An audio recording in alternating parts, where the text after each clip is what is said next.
આજે આપણે ધોરણ 8 વિષય વિજ્ઞાન વિકાસ મૂલ્યાંકનલક્ષી એસાઇનમેન્ટ 2025માં પ્રશ્ન નંબર 1નું સોલ્યુશન જોવાના છે। જો વિદ્યાર્થી મિત્રો જો સુધી આપણી ચેનલને સબસ્ક્રાઇબ ના કરી હોય તો કરી લેજો, બાજુમાં આવેલા બેલ આઇકન દબાવી દેજો જેથી આવનારા વિડીયો નોટિફિકેશન તમને મળતું રહે। ચાલો આપણે સોલ્યુશન જોઈ લઈએ। પ્રશ્ન નંબર 1 વિકલ્પ છે ચેપ્ટર નંબર 7માંથી। પહેલું, કઈ વય જૂથનો ગાળો તરુણ અવધિનો હોય છે? તો જવાબ હશે અહીંયા સી 11 થી 18 વર્ષ। બીજું, છોકરીઓના પ્રજનન ઉંમરની શરૂઆત ત્યારે થાય છે જ્યારે? તો જવાબ હશે અહીંયા એ ઋતુસ્રાવની શરૂઆત થાય ત્યારે। ત્રીજું, મનુષ્યના દૈહિક કોષોના રંગસૂત્રો કેટલી જોડ હોય છે? તો જવાબ હશે અહીંયા બી 23। ચોથું જોઈ લઈએ, કઈ ગ્રંથિના અંતઃસ્રાવને મુક્ત થવા પર પિત્તોય ગ્રંથિનો નિયમન નથી? તો જવાબ હશે અહીંયા બી સ્વાદુપિંડ। પાંચમું, સ્તન ગ્રંથિનો વિકાસ કયા અંતઃસ્રાવની અસર હેઠળ થાય છે? તો જવાબ હશે અહીંયા બી। છઠ્ઠું, કઈ ગ્રંથિના સ્રાવ ઉત્પન્ન માટે આયોડિન જરૂરી છે? તો જવાબ હશે અહીંયા બી થાઇરોઇડ। સાતમું, એચઆઈવીના સંક્રમણ કયો રોગ થાય છે? તો જવાબ હશે અહીંયા એ એડ્સ। ચેપ્ટર નંબર 8માંથી જોઈ લઈએ હવે। તો પહેલું થશે, જ્યારે પદાર્થ પર એક જ દિશામાં બે બળો લાગે છે ત્યારે? તો જવાબ હશે અહીંયા એ તેઓ એકબીજામાં ઉમેરાય છે। હવે બીજું જોઈ લઈએ, બળની માત્રાને ખાલી જગ્યા વડે દર્શાવવામાં આવે છે? તો જવાબ હશે અહીંયા એ તેના મૂલ્ય। બીજું, બે સ્થિર વિદ્યુત બળો વચ્ચે લાગતું બળ ખાલી જગ્યા છે? તો જવાબ હશે અહીંયા સી સ્થિર વિદ્યુત બળ। ચોથું, નીચેનામાંથી કયું બળ સંપર્ક બળનું ઉદાહરણ છે? તો જવાબ હશે અહીંયા ઘર્ષણ બળ એટલે ડી આવશે। પાંચમું, સ્નાયુ બળ કયા પ્રકારનું બળ છે? તો જવાબ હશે અહીંયા એ સંપર્ક બળ। છઠ્ઠું, જે પદાર્થમાં બળમાં માત્ર આકર્ષણ જોવા મળે છે તે? તો જવાબ હશે અહીંયા સી ગુરુત્વાકર્ષણ બળ। સાતમું, એકમ ક્ષેત્રફળવાળી સપાટી પર લાગતા બળને શું કહે છે? તો જવાબ હશે અહીંયા બી દબાણ। ચેપ્ટર નંબર 9માંથી પહેલો છે, સ્પ્રિંગ કાંટાનો ઉપયોગ શાના માટે થાય છે? તો જવાબ હશે અહીંયા ડી વસ્તુનું વજન। બીજું, ઘર્ષણ બળ શાના પર આધાર રાખે છે? તો જવાબ હશે આપેલ તમામ। ત્રીજું, પદાર્થ પર લાગતું ઘર્ષણ બળ શાના પર આધાર રાખતું નથી? તો જવાબ હશે અહીંયા સી ડી સપાટીનું ક્ષેત્રફળ। ચોથું જોઈ લઈએ, નીચેનામાંથી કયું વિધાન ખોટું છે? તો જવાબ આવશે સરકતું ઘર્ષણ બળ એ લોટસ ઘર્ષણ બળ કરતાં ઓછું। જવાબ હશે અહીંયા બી। પાંચમું, નીચેનામાંથી કોની અસર તરુણ ઘર્ષણ બળ નથી? તો જવાબ હશે વસ્તુનું દર એટલે એ। છઠ્ઠું, તરલદાર વસ્તુની ગતિ અવરોધતા બળને શું કહે છે? તો જવાબ હશે અહીંયા ઘસારવું। સાતમું, નીચેનામાંથી કયું વિધાન ઘર્ષણ માટે સાચું નથી? તો જવાબ હશે ઘર્ષણ હંમેશા હાનિકારક છે। જવાબ અહીંયા ડી। હવે ચેપ્ટર નંબર 10માંથી જોઈ લઈએ। પહેલો વિકલ્પ, ધ્વનિનું પોષણ શામાંથી થતું નથી? તો જવાબ હશે અહીંયા ડી શૂન્ય અવકાશમાં થતું નહીં। બીજું, નીચેનામાંથી કોના અવાજની આવૃત્તિ ન્યૂનતમ હોવાની શક્યતા છે?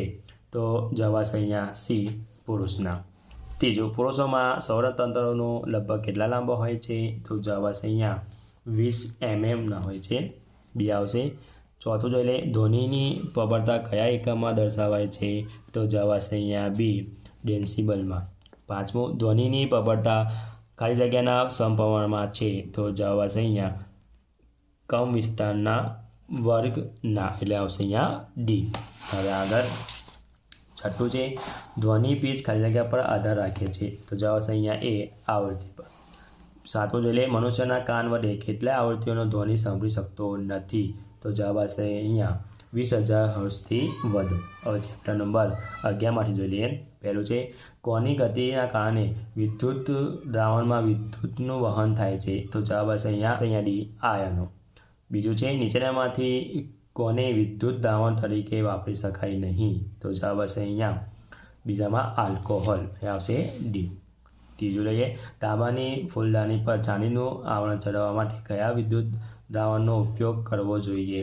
તો જવાબ હશે અહીંયા સિલ્વર નાઇટ્રેટનો ઉપયોગ કરવો જોઈએ। ચોથું, ખાદ્ય પદાર્થમાં સંગ્રહ માટે ઉપયોગમાં લેવાતા ડબ્બા પર શાનું આવરણ ચડાવવામાં આવે છે? તો જવાબ હશે અહીંયા ટીનનું આવરણ ચડાવવામાં આવે છે। ચેપ્ટર નંબર 12માંથી લઈએ. પહેલું છે નીચેનામાંથી કઈ વસ્તુ સરળતાથી ઘર્ષણ દ્વારા વીજભાર એક થતી નથી? તો જવાબ આવશે અહીંયા બી, તાંબાનો સળિયો. બીજું જોઈ લઈએ.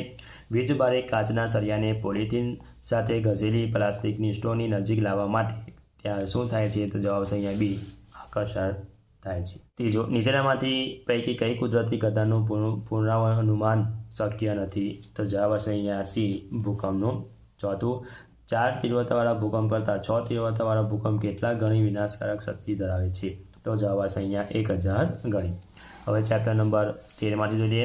પહેલું છે સમતલ અરીસા પર આપાત થતા એક કિરણનો આપાત કોણ 40° હોય તો પરાવર્તન કોણ કેટલો થાય? તો જવાબ આવશે અહીંયા બી, 40.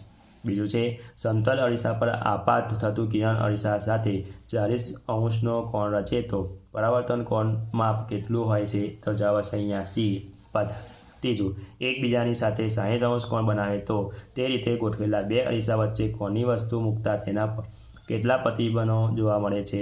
તો જવાબ આવશે અહીંયા બી, 5. ચોથું, દરિયાના પાણીની અંદર રહેલી સબમરીનમાંથી દરિયાની સપાટી પર તરતી સ્ટીમરને જોવા કયું સાધન વપરાય છે? તો જવાબ આવશે અહીંયા બી, પેરિસ્કોપ. પાંચમું, આંખના લેન્સની કેન્દ્ર લંબાઈમાં ફેરફાર કોના દ્વારા થાય છે? તો જવાબ આવશે અહીંયા ડી, સિલિયનની સ્નાયુ વડે.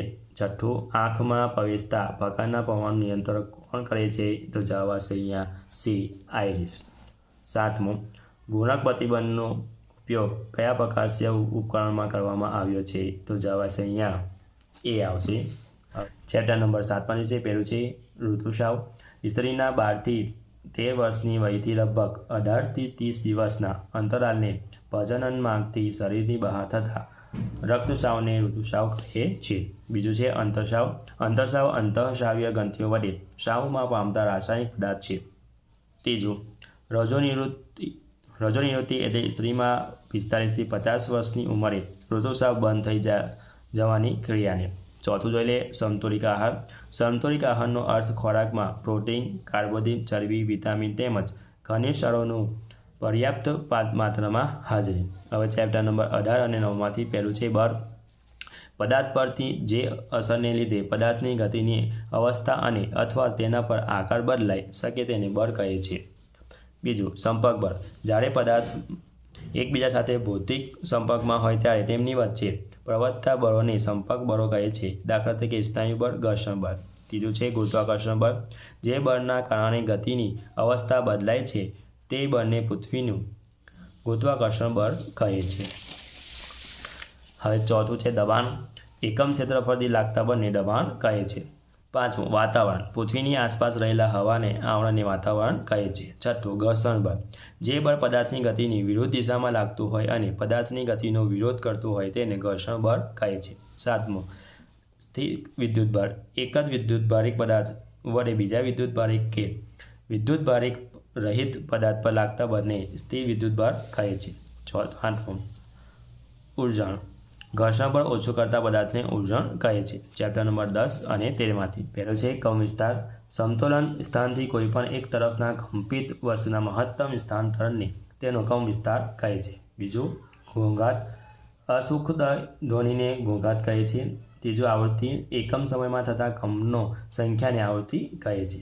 ચોથું, આવર્તકાળ. એક કંપન પૂર્ણ કરવા માટે લાગતા સમયને આવર્તકાળ કહે છે. પાંચમું, વિદ્યુત દાવણ. જે દાવણમાં વિદ્યુતનું વહન થાય છે તેને વિદ્યુત દાવણ કહે છે. છઠ્ઠું, ઇલેક્ટ્રોપ્લેટિંગ. વિદ્યુતના વહન દ્વારા કોઈપણ પદાર્થ પર કોઈપણ જરૂરી ધાતુના આવરણને ચઢાવવાની પ્રક્રિયાને ઇલેક્ટ્રોપ્લેટિંગ કહે છે. સાતમું, સિસ્મિક તરંગો. તો પૃથ્વીના પોપડાની ધ્રુજારીને લીધે પૃથ્વીની સપાટી પર તરંગો સર્જાય છે તે તરંગોને સિસ્મિક તરંગો કહે છે. આઠમું, પ્રકાશનું પરાવર્તન. વસ્તુની સપાટી પરથી પ્રકાશ કિરણથી અથડાઈ પાછા ફેંકવાની ઘટનાને પ્રકાશનું પરાવર્તન કહે છે. જો વિદ્યાર્થી મિત્રો હજુ સુધી આપણી ચેનલને સબસ્ક્રાઇબ ના કરી હોય તો કરી લેજો. બાજુમાં આવેલા બેલ આઇકન દબાવી દેજો જેથી આવનારા વિડીયો નોટિફિકેશન તમને મળતું રહે. Thank you.